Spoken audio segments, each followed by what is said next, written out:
Antes de começarmos, deixa o seu like, se inscreve no canal para que você possa receber todos os nossos conteúdos. Hoje nós vamos falar sobre Aristóteles, conhecer um pouco mais sobre os conceitos desse grande filósofo. Aristóteles escreveu grandes obras, escreveu sobre muitos assuntos, diversas foram as temáticas que ele tratou e sua contribuição é enorme para a nossa sociedade. Vamos compreender um pouco mais sobre esse filósofo, entender ainda mais a cosmovisão que cercava o mundo grego e a influência que ela exerce hoje sobre os nossos dias. Aristóteles ele nasceu em 384 a.C., na Trácia, mais precisamente na Estargirita. Seu pai era médico pessoal do rei da Macedônia. Com 17 anos de idade, Aristóteles foi para Atenas e matriculou-se na academia de Platão. Estudou ali por volta de 20 anos. Ele se destacou sob a tutela de Platão. Porém, as suas ideias, de certa forma, iam de encontro a algumas ideias estabelecidas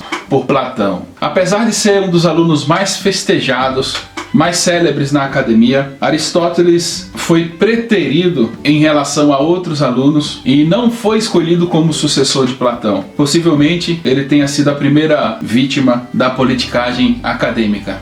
Será que em algum momento na sua vida você já foi preterido por algum professor seu em detrimento a outro que se coadunava muito mais à ideia dele? Talvez foi o que aconteceu com Aristóteles. É claro que ele aprendeu muito com Platão e caminhou bastante com esse grande mestre, mas o fato, talvez, de não concordar com ele em alguns aspectos fizeram com que ele fosse preterido e não sendo aí o sucessor de Platão na academia. Por volta de 347 a.C., Aristóteles deixou Atenas e mudou-se para perto de Troia. Ali ele se casou, logo depois voltou com a esposa para Atenas. Ela morreu, então ele se uniu a uma outra esposa que lhe deu filho, um filho que ele deu o nome ou batizou com o nome de Nicômaco. Inclusive ele homenageia esse filho quando ele escreve para ele Ética a Nicômaco. O seu pai também aparentemente tinha esse nome, então também foi uma homenagem aí talvez ao seu pai. Em 342 Aristóteles foi chamado para a Macedônia. O rei Filipe II queria indicá-lo como tutor pessoal do seu filho Alexandre, que se tornou o Grande. Nós vamos falar um pouco mais para frente sobre esse Alexandre. Por ter sido filho de médico e esse médico ser um médico real, então Aristóteles teve uma boa educação, teve um acesso a uma boa educação. Algumas das ideias de Aristóteles realmente influenciaram durante muitos anos o pensamento científico. Cabe-nos salientar que ele escreveu sobre diversos assuntos, tais como biologia, zoologia, ética, poética, física, estética, metafísica, tratando aí das questões da história natural. Ele escreveu 120 obras, das quais 40 sobreviveram. Metafísica, ética a Nicômaco, que vai tratar aí sobre a moralidade e a moderação ética. Órgano, vai tratar sobre a ética silogística. Física, concepções do mundo, como se pode conhecer o mundo através dos fenômenos. Política, poética, retórica e algumas outras mais. Aristóteles falou sobre os 5 sentidos, falou sobre o fato de transmitirmos conhecimento, porque nos 5 sentidos já acumulamos compreensão da vida e por ter essa compreensão transferimos isso de geração em geração. A ideia geocêntrica de Aristóteles, ela perdurou por mais de 2000 anos. Para essa ideia geocêntrica, vamos fazer um experimento para explicar mais ou menos como que Aristóteles entendia que era o universo, como ele era formado. Temos aqui em nossas mãos uma cebola. Vamos cortar essa cebola. Ela vai me fazer chorar. Você pode observar que ao redor dessa cebola, ou em volta dela, existem órbitas. Ela tem camadas circulares nela. Aristóteles então defendia a ideia geocêntrica de órbita. E cada órbita então tinha um planeta colocado no seu lugar. A primeira órbita seria da Terra, depois viria a Lua, Mercúrio, Vênus, o Sol, Marte, Júpiter, que foi descredenciado aí depois com o tempo, Saturno, e depois vinha a órbita das estrelas. Esse pensamento perdurou mais de 2000 anos. Então, de fato, Aristóteles foi um homem que influenciou muito o pensamento científico e filosófico. Em 334 a.C., Aristóteles retornou para Atenas e fundou a sua própria escola, qual ele chamou de Liceu. Uma das coisas que vem primeiramente à mente dos estudantes de filosofia quando se fala sobre Aristóteles é a lógica aristotélica. Muitos outros sistemas de lógica sofisticados e influenciadores na sociedade foram desenvolvidos baseados no sistema desenvolvido por Aristóteles. Podemos assim dizer que ele foi o primeiro a lançar alicerces para um sistema refinado sobre o pensamento lógico ou sobre a lógica, dando alicerces aí para outros que vieram depois. Para Aristóteles, e nessa sua compreensão de cosmo, fica muito claro que ele era um crítico às teorias de Platão quanto ao aspecto metafísico. Nós não vamos tratar sobre a metafísica agora, talvez em um outro vídeo. Vamos ficar mais sobre o pensamento político, o conceito de felicidade e ético desenvolvido por Aristóteles. Apenas salientar que, enquanto que Platão tinha um homem ideal, protótipo de um homem no mundo das ideias, para ele o mundo é agora. O homem é agora, a vida é agora, é o mundo físico e não o mundo episteme. Em sua obra política, ele deixa claro que nem todo homem é filósofo e nem todo homem poderá ser filósofo. Ele fala do homem comum, mas também deixa claro que este homem comum é alguém que tem posses, é alguém que pode de alguma forma ter ócio e as suas riquezas ou o seu bem, os seus bens, as suas finanças fazem com que este homem possa estudar. E podendo estudar, ele deve então participar da política, ele deve participar das discussões na ágora, ele deve participar das decisões da cidade. Ele fala do homem, mas não qualquer homem. O homem, para participar na polis e ter voz no seu discurso e ter condições de discursar, ele precisa ser alguém que, no mínimo, tenha um preparo, tenha uma educação, tenha um conhecimento. Esse homem da polis, ele é um homem ethos, é um homem que precisa ser pautado por uma ética, um modo, uma maneira de ser e de viver. Ele tem determinados costumes na sua vida que vão condizer com as características culturais de alguém que vive na polis. Para ele tudo existe e uma razão de ser é o que faz essas coisas existirem. O ser humano sempre está em busca de algo e isso é variado no modo como a pessoa busca este algo. A maneira deste objeto desejado chegar até a posse de quem o almeja é diversificado. Cada pessoa vai ter o seu modo operandi, sua maneira de chegar à conquista de algo que deseja ou que almeja. Chegar a determinados patamares, seja títulos, conhecimentos, estudo, tudo isso leva o ser a uma felicidade. Tudo isso leva ou proporciona ao indivíduo uma felicidade. E esse grau de felicidade varia de uma pessoa para outra. Algumas pessoas ficam muito felizes por conquistar um diploma, por passar na escola, por conseguir um emprego, por um casamento, num aniversário. Existem diversas maneiras ou modos de alguém conquistar uma felicidade e sentir-se feliz. Para Aristóteles, a felicidade então é o viver bem, é o bem viver. Isso ele denomina de sumo bem comum. É a eudemonia. Calma, não tem nada a ver com demônio. Eudemonia, uma palavra grega que está ligada à questão do bem-estar pessoal, do estar sentindo prazer, estar de bem com a vida, de buscar a felicidade. Para Aristóteles, então, o viver ético é viver em busca da sua felicidade individual. Cada um busca a sua felicidade. E essa felicidade ela deve ser buscada com prudência, como descrito na palavra phronesis, que significa sabedoria prática, prudência, conhecimento tácito. O homem deve viver em busca dessa felicidade individual, em busca dessa alegria, desse prazer, porém sendo prudente, sendo sábio. Pois para ter essa sabedoria, o homem precisa agir. E para agir, ele precisa ter o conhecimento. Existem alguns passos para o homem galgar essa felicidade, para ele chegar a essa felicidade. Algumas etapas precisam ser cumpridas. Primeiro, O homem ele precisa da razão. Só quem é dotado de razão consegue alcançar a felicidade, para Aristóteles. Em segundo lugar, o homem precisa de boa conduta, de justa medida para chegar a um patamar de ser feliz. Ele não pode ser uma pessoa esbanjadora, não pode ser uma pessoa obcecada pelo prazer, não pode ser uma pessoa dada ao hedonismo, a um prazer exacerbado e viver só em função da busca do prazer. Mas é alguém moderado, alguém que tem temperança, é uma pessoa que age sem excessos, evita extremos, exageros, e essa busca não pode esmagar as outras pessoas. Uma outra etapa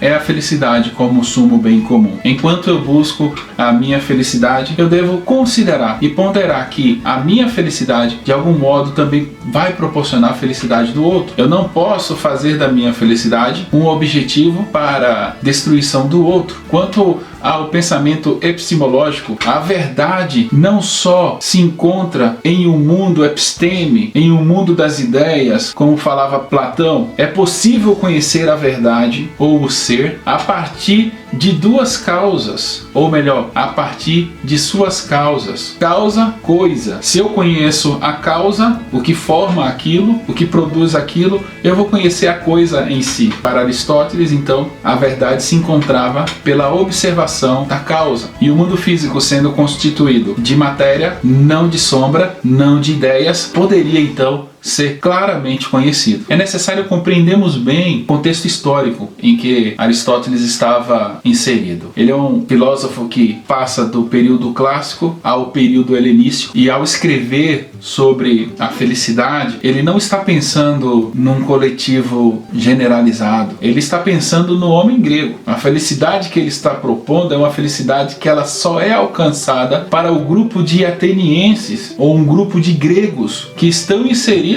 dentro da polis, pois só na polis o homem pode ser ético. Existiam outras cidades, existiam outros povos que constituíram as suas cidades, mas o que eles tinham não era considerado uma polis. A polis era uma exclusividade grega. Logo, na polis, o conceito de ética está amplamente ligada à política, ao coletivo, ao sumo bem comum. Políticas visam valores do coletivo, do bem comum. A ética, para ele, está amplamente ligada ao valor individual. Então esse homem que consegue compreender o valor individual da felicidade dentro de uma polis, sendo um homem político, ele vai de algum modo saber conviver com os seus compatriotas, com os seus vizinhos, em busca de um sumo bem comum, fortalecendo valores coletivos. É na polis que o homem desenvolve, para Aristóteles, as suas virtudes. O bem comum da polis é o bem comum dele. Ele deve ter instrução para saber que o bem do outro também é, de certo modo, o seu bem. Para Aristóteles, quem não vive na polis é um ser bestial, uma fera. Vive em um coletivo, mas não na polis. E logo é um ser inferior. Só na polis o homem pode alcançar o bem comum. E o regime político da polis vai depender do povo que neste lugar vive. Dessa forma,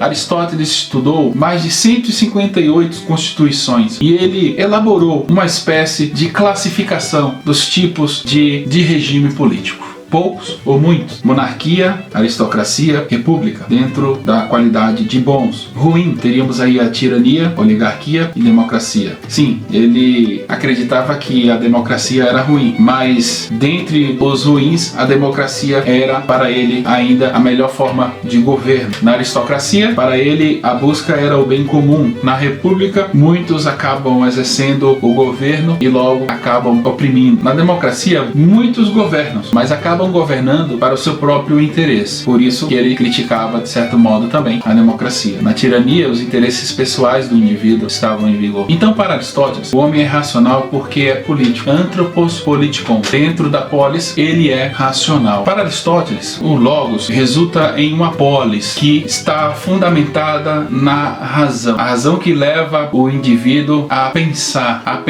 a vida coletiva, a pensar na polis. A polis gera, de certa forma, justiça. E justiça vai gerar uma vida boa. As pessoas irão viver bem. Aí a gente passa a falar um pouco sobre a influência que Aristóteles exerceu sobre um homem chamado Alexandre o Grande. Muito importante. Esse macedônio que expandiu o império de seu pai, Filipe II, agora, subindo ao trono, ele vai conquistar diversos países, diversas cidades, tanto na própria Macedônia, na Grécia, como vai expandir para outros países. Ele vai ser rei da Babilônia, ele vai chegar ao Egito e vai estender seus territórios até a Índia. E quando Alexandre ia conquistando todas essas cidades, ele ia, de algum modo, fazendo uma troca, um intercâmbio cultural, fazendo com que esses povos tivessem contato com a cultura grega e também, de algum modo, eles, ao contatarem essas outras culturas, assimilavam também muitos conhecimentos que levaram, de certa forma, a um período conhecido como período helenístico, período este que lançou diversas escolas filosóficas justamente por essa profusão de conhecimentos, esse intercâmbio cultural que houve. Podemos assim dizer que Alexandre, que foi educado aos pés de Aristóteles, foi talvez aí o primeiro homem a propor uma ideia de globalização, promovendo assim o intercâmbio entre culturas. Talvez na ideia de Alexandre, conquistar os bárbaros, conquistar outros grupos e outros povos, era de algum modo trazer para eles o que eles receberam na polis, o que eles receberam na cultura grega, o conceito de justiça, o conceito de felicidade, de bem, de sumo bem comum, fazendo com que o mundo tivesse uma harmonia, só que essa harmonia era conquistada pela espada, pela guerra. É aquela ideia de que a minha cultura é superior, ela sobrepuja a sua cultura e por isso eu tenho todo e total direito de te oprimir, te vencer e te fazer ser alguém que adote a minha cultura. De fato, Alexandre, de algum modo, parece ter permitido que alguns desses povos permanecessem com a sua riqueza cultural, mas que também assimilassem algumas novas informações ou aspectos da cultura grega que eles traziam.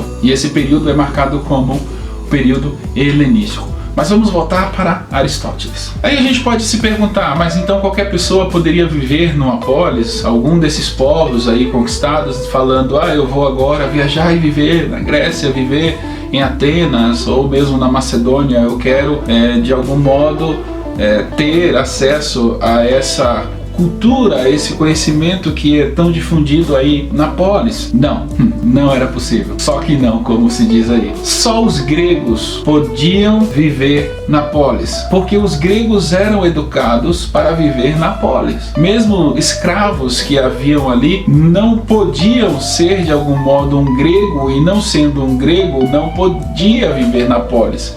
Era apenas alguém que servia na polis.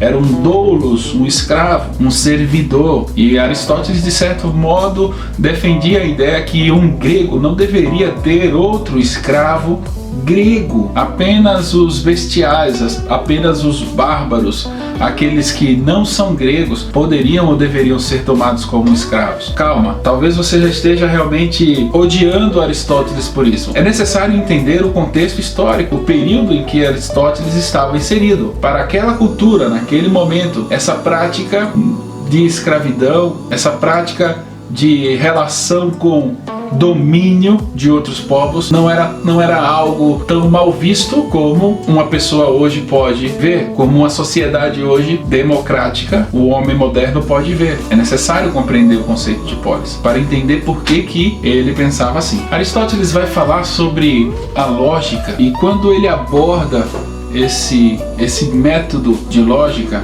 chamado silogismo, ele revoluciona de certa forma o pensamento dialético. Como o conhecimento vem do mundo physis, natural, e esse conhecimento é transmitido dos seres vivos. Ele fala que existem seres vivos, animados, e seres não vivos, também conhecidos como inanimados. Tal qual os seres vivos, animados e inanimados, existem os animais. E aí ele divide esses animais em racionais e irracionais. Talvez você já tenha ouvido sobre isso em alguma aula de biologia por aí. Pois é, esse pensamento, ele teve a sua raiz, o seu desenvolvimento inicial em Aristóteles. Quanto ao conhecimento lógico ou ao silogismo, podemos dizer que para Aristóteles é uma espécie de argumento construído de proposições que infere uma conclusão. Ele não julga se esse pensamento é verdade ou é falsidade. Esse argumento ele é recheado de proposições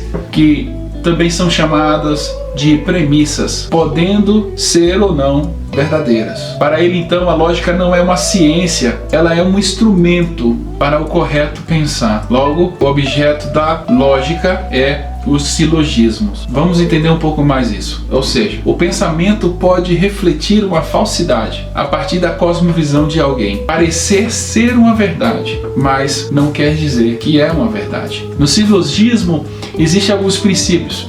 O princípio da identidade. Essa bateria aqui da câmera ela é cinza e igual a essa também é cinza. Logo, a bateria A é igual à bateria B. A é igual a B, não podendo ser diferente. Ou podemos chamar as duas de A ou de um e um. Ambas são similares, não se diferenciam. É o princípio da não contradição. Se identificam e não se contradizem. Mas pode existir um princípio excludente, onde A é diferente de B e C. Logo, A não pode ser identificado com B e C. Todo cachorro tem dente e morde. Se todo cachorro tem dente e morde, logo, o Pipoca, vem cá.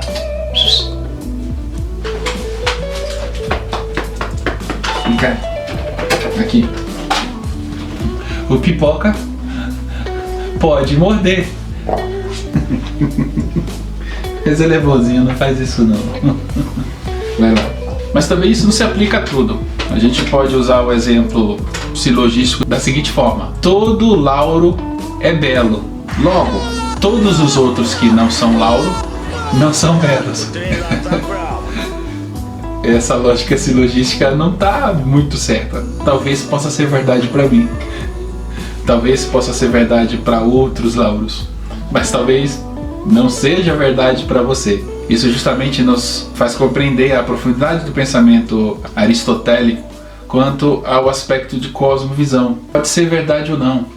Algumas pessoas, às vezes, vão ter em seu coração conceitos sobre a vida que estão tão arraigados, ainda que sejam fundamentados em mitos ou em tradições, isso vai lhe parecer tão verdadeiro a ponto de ser lógico e de passar por uma construção, muitas das vezes, em sua racionalidade, em sua lógica, até convincente para ela mesma. Por isso, a lógica silogística pode ser verdade ou não.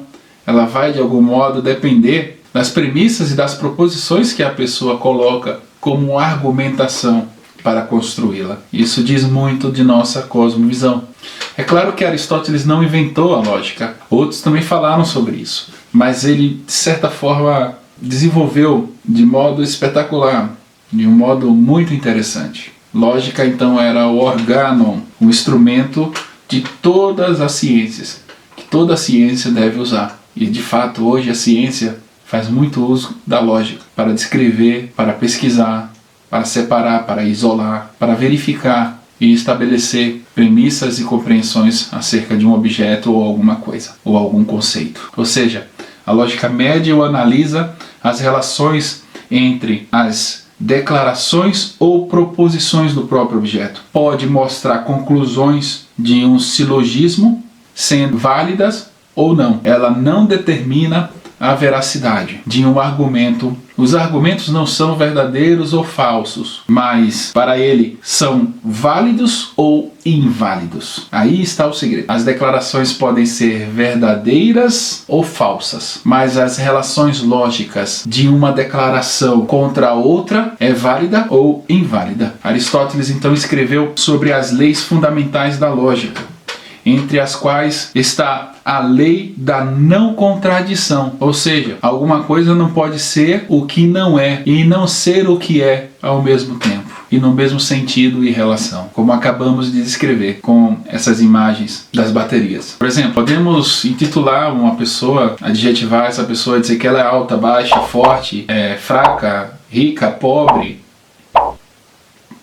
mas não podemos negar que essa pessoa é uma pessoa. Um outro exemplo, podemos dizer que uma pessoa é pai e filho do mesmo modo e ao mesmo tempo. Eu sou pai e sou filho, mas nunca podemos relacionar essa pessoa como alguém que não tem um pai, ou que seja o seu próprio pai. Ninguém pode ser o seu próprio pai. Então a preocupação de Aristóteles era sobre uma verdade aletheia, que significa, entre outras coisas, o real estado das coisas. Nessa concepção de o real estado das coisas, Aristóteles deixou claro que a sua concepção de ética estava bem distante ou era bem diferenciada de Platão. E como a ética, ela visa também um amor próprio e um amor pela polis, um amor para o bem viver, no sumo bem comum, Aristóteles vai discordar de Platão em dizer que o amor é alegria pelo que não mais falta, enquanto que Platão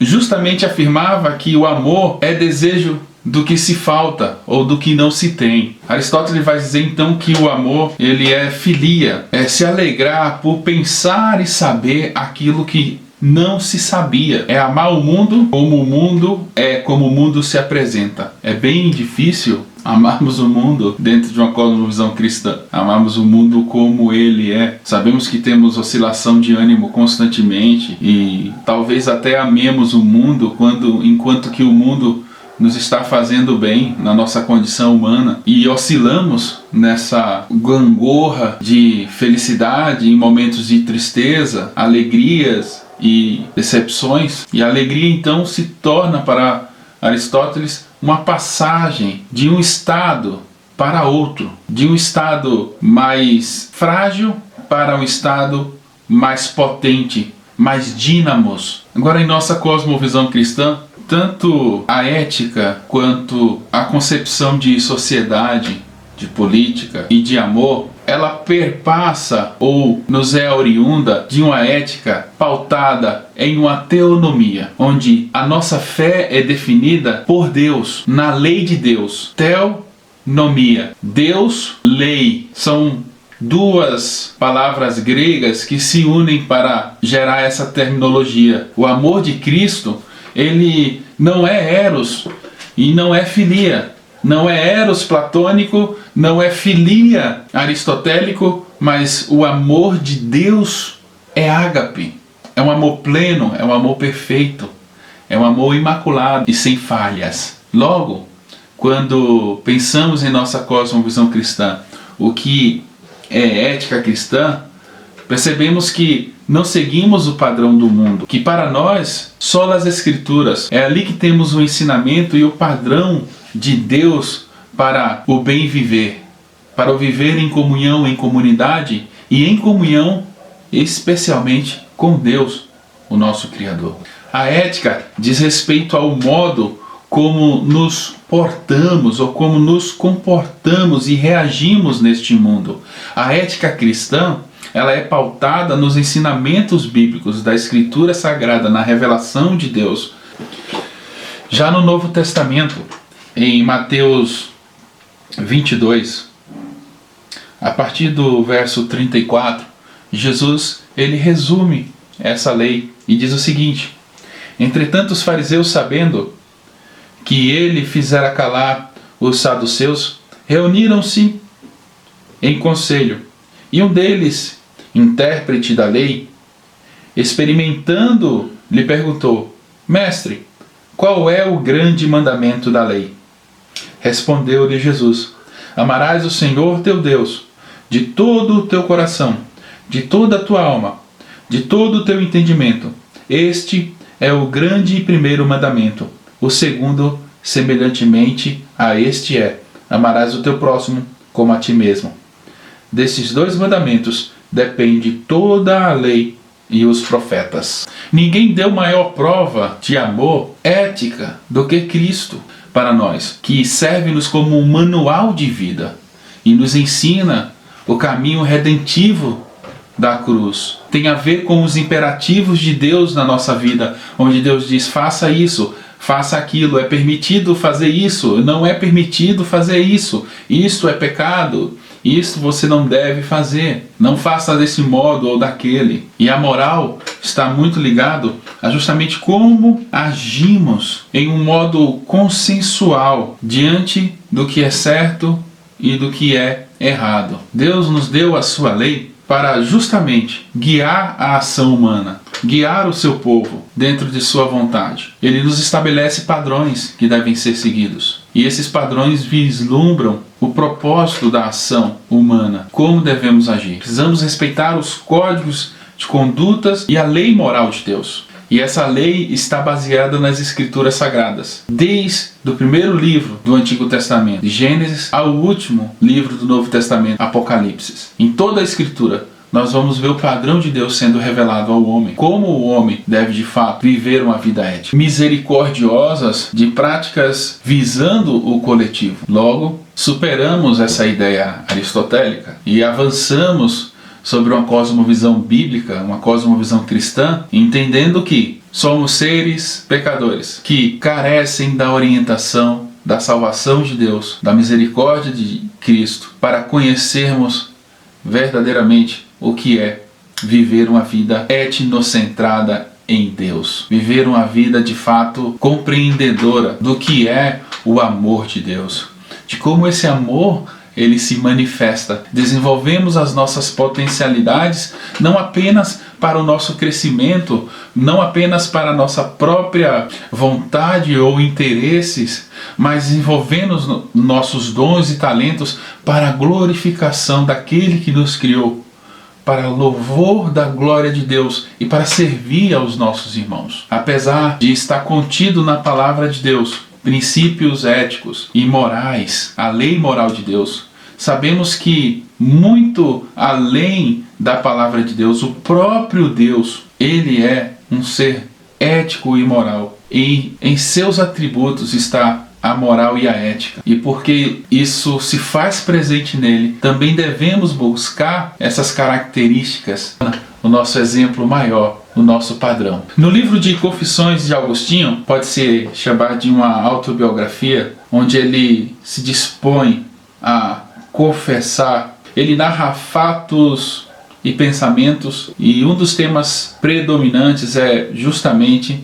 a questão ética. Agostinho mostra-se inicialmente seduzido pelo maniqueísmo. Ele se afasta do pensamento maniqueísta através do contato com o pensamento platônico e sua conversão ao cristianismo. Agostinho percebe que o verdadeiro caminho para a felicidade está em amar a Deus e seguir os passos deixados por Jesus Cristo. Para o teólogo cristão, é infeliz o homem que conhece as coisas, mas desconhece o Pai, Criador das coisas. Pois assim sendo, ele na verdade nada conhece. Podemos perceber então em Agostinho que a ética é a ciência dos atos morais e ela se torna ou se demonstra intimamente ligada ao pensamento cristão. O cristianismo reflete condições necessárias para que as pessoas possam viver consonância uma com as outras, em uma sociedade devota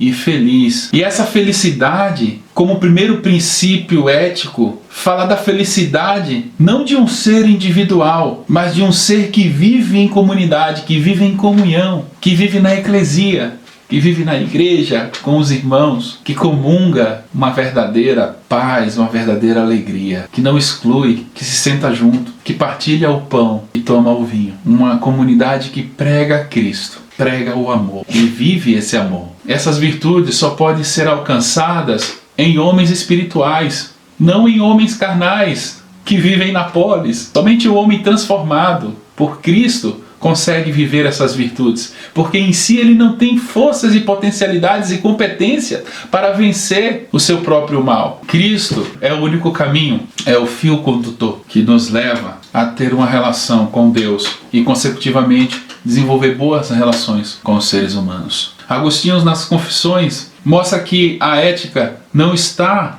separada apenas aos caminhos da felicidade, mas como parte da resolução do problema sobre a origem do mal, pois Deus é o Eu Sou. Ele é bom, Ele é criador de tudo que há no mundo. Quem poderia ter criado o mal. Com o afastamento do pensamento maniqueísta, Agostinho propõe que o mal não pode ser outra coisa senão ser a privação do próprio bem, ser a privação de Deus. E o homem que é privado de Deus pode viver sobre todo e qualquer sistema filosófico, social, ideológico, ele não conseguirá viver em paz, em harmonia, porque essa harmonia nós só encontramos em Cristo Jesus. A única via da felicidade verdadeira e genuína, sem as amarras do pecado sobre o homem, sem os grilhões e as trevas temerosas do mal e do inferno, só podem de fato serem vividas em Cristo Jesus. Pois é só na busca de Deus, só no reconhecimento dos nossos pecados em Cristo, que o homem alcança pleno perdão.